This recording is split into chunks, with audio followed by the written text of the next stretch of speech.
اور کتاب میں ابراہیم کا ذکر کرو، بے شک وہ نہایت سچے تھے، پیغمبر تھے۔ جب انہوں نے اپنے باپ سے کہا کہ ابا، آپ ایسی چیزوں کو کیوں پوچھتے ہیں جو نہ سنیں اور نہ دیکھیں اور نہ آپ کے کچھ کام آ سکیں؟ ابا، مجھے ایسا علم ملا ہے جو آپ کو نہیں ملا، تو میرے ساتھ ہو جائیے، میں آپ کو سیدھی راہ پر لے چلوں گا۔ ابا، شیطان کی پوجا نہ کیجیے، بے شک شیطان اللہ کا نافرمان ہے۔ ابا، مجھے ڈر لگتا ہے کہ آپ کو اللہ کا عذاب آ پکڑے تو آپ شیطان کے ساتھی ہو جائیں۔ اس نے کہا کہ ابراہیم، کیا تو میرے معبودوں کے خلاف ہے؟ اگر تو باز نہ آئے گا تو میں تجھے سنسار کر دوں گا اور تو ہمیشہ کے لیے مجھ سے دور ہو جا۔ ابراہیم نے سلام علیکم کہا اور کہا کہ میں آپ کے لیے اپنے پروردگار سے بخشش مانگوں گا، بے شک وہ مجھ پر نہایت مہربان ہے، اور میں آپ لوگوں سے اور جن کو آپ اللہ کے سوا پکارا کرتے ہیں ان سے کنارہ کرتا ہوں اور اپنے پروردگار ہی کو پکاروں گا۔ امید ہے کہ میں اپنے پروردگار کو پکار کر محروم نہیں رہوں گا۔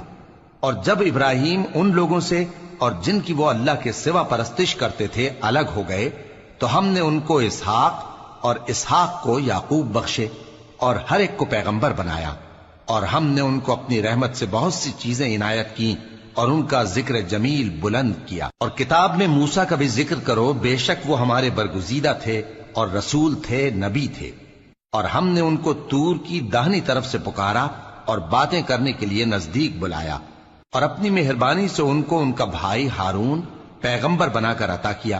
اور کتاب میں اسماعیل کا بھی ذکر کرو، وہ وعدے کے سچے اور رسول تھے، نبی تھے، اور وہ اپنے گھر والوں کو نماز اور زکوٰۃ کا حکم کرتے تھے اور اپنے پروردگار کے ہاں پسندیدہ تھے۔ اور کتاب میں ادریس کا بھی ذکر کرو، وہ بھی نہایت سچے تھے، نبی تھے، اور ہم نے ان کو اونچی جگہ اٹھا لیا تھا۔ یہ وہ لوگ ہیں جن پر اللہ نے اپنے پیغمبروں میں سے فضل کیا، یعنی اولاد آدم میں سے، اور ان لوگوں میں سے جن کو ہم نے نوح کے ساتھ کشتی میں سوار کیا، اور ابراہیم اور یعقوب کی اولاد میں سے، اور ان لوگوں میں سے جن کو ہم نے ہدایت دی اور جنہیں برگزیدہ کیا۔ جب ان کے سامنے ہماری آیتیں پڑھی جاتی تھیں تو سجدے میں گر پڑتے اور روتے رہتے تھے۔ پھر ان کے بعد چند ناخلف ان کے جانشین ہوئے جنہوں نے نماز کو ضائع کر دیا اور خواہشات نفسانی کے پیچھے لگ گئے، سو ان قریب ان کو گمراہی کی سزا ملے گی۔ ہاں، جس نے توبہ کی اور ایمان لایا اور عمل نیک کیے تو ایسے لوگ بہشت میں داخل ہوں گے اور ان کا ذرا نقصان نہ کیا جائے گا، یعنی ہمیشہ کی بہشتوں میں جس کا اللہ نے اپنے بندوں سے وعدہ کیا ہے کہ جو ان کی آنکھوں سے پوشیدہ ہے۔ بے شک اس کا وعدہ نیکوکاروں کے سامنے آنے والا ہے، وہ اس میں سلام کے سوا کوئی بیہودہ کلام نہ سنیں گے اور ان کو صبح و شام کھانا ملے گا۔ یہی وہ جنت ہے جس کا ہم اپنے بندوں میں سے ایسے شخص کو مالک بنائیں گے جو پرہیزگار ہوگا۔ اور فرشتوں نے پیغمبر کو جواب دیا کہ ہم تمہارے پروردگار کے حکم کے سوا اتر نہیں سکتے، جو کچھ ہمارے آگے ہے اور جو پیچھے ہے اور جو اس کے درمیان ہے سب اسی کا ہے، اور تمہارا پروردگار بھولنے والا نہیں، یعنی آسمان اور زمین کا اور جو ان دونوں کے درمیان ہے سب کا پروردگار، تو اسی کی عبادت کرو اور اس کی عبادت پر ثابت قدم رہو۔ بھلا تم کوئی اس کا ہم نام جانتے ہو؟ اور کافر انسان کہتا ہے کہ جب میں مر جاؤں گا تو کیا زندہ کر کے نکالا جاؤں گا؟ کیا ایسا انسان یاد نہیں کرتا کہ ہم نے اس کو پہلے بھی تو پیدا کیا تھا جبکہ وہ کچھ بھی چیز نہ تھا؟ سو تمہارے پروردگار کی قسم، ہم ان کو جمع کریں گے اور شیطانوں کو بھی، پھر ان سب کو جہنم کے گرد حاضر کریں گے اور وہ گھٹنوں پر گرے ہوئے ہوں گے۔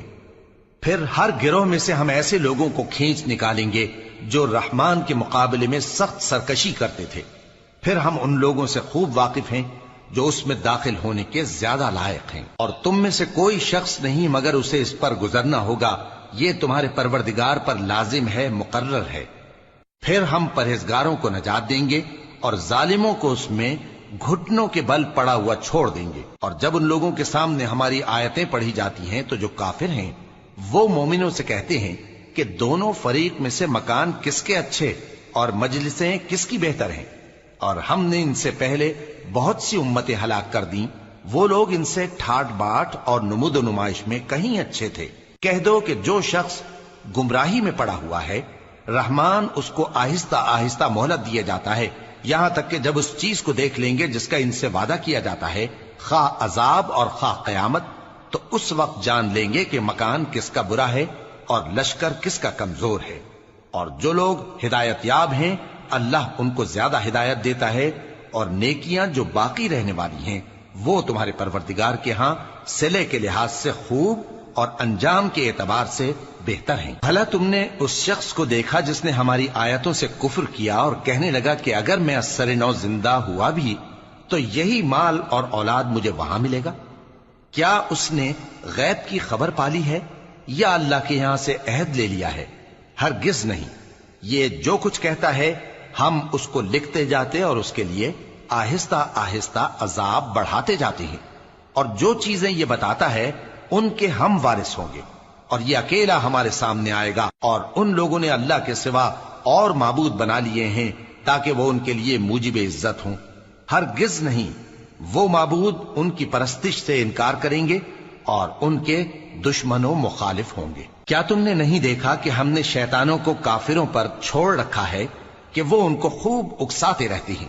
تو تم ان پر عذاب کے لیے جلدی نہ کرو کہ ہم تو ان کے لیے دن شمار کر رہے ہیں۔ جس روز ہم پرہیزگاروں کو رحمان کے سامنے بطور مہمان جمع کریں گے اور گنہگاروں کو دوزخ کی طرف پیاسے ہانک لے جائیں گے، تو لوگ کسی کی سفارش کا اختیار نہ رکھیں گے مگر جس نے رحمان سے اقرار لے لیا ہو، اور کہتے ہیں کہ رحمان بیٹا رکھتا ہے۔ ایسا کہنے والوں، یہ تو تم بری بات زبان پر لاتے ہو۔ قریب ہے کہ اس جھوٹ سے آسمان پھٹ پڑے اور زمین شق ہو جائے اور پہاڑ پارا پارا ہو کر گر پڑیں کہ انہوں نے رحمان کے لیے بیٹا تجویز کیا، اور رحمان کو شایع نہیں کہ کسی کو بیٹا بنائے۔ ہر شخص جو آسمانوں اور زمین میں ہے رحمان کے روبرو بطور بندہ ہی آئے گا۔ اس نے ان سب کو اپنے علم سے گھیر رکھا اور ایک ایک کو شمار کر رکھا ہے، اور یہ سب قیامت کے دن اس کے سامنے اکیلے اکیلے حاضر ہوں گے۔ اور جو لوگ ایمان لائے اور عمل نیک کیے، رحمان ان کی محبت مخلوقات کے دل میں پیدا کر دے گا۔ اے پیغمبر صلی اللہ علیہ وآلہ وسلم، ہم نے یہ قرآن تمہاری زبان میں آسان بنا کر نازل کیا ہے تاکہ تم اس سے پرہیزگاروں کو خوشخبری پہنچا دو اور جھگڑالوؤں کو ڈر سنا دو۔ اور ہم نے ان سے پہلے بہت سے گروہوں کو ہلاک کر دیا ہے۔ بھلا تم ان میں سے کسی کو دیکھتے ہو یا کہیں ان کی بھنک سنتے ہو؟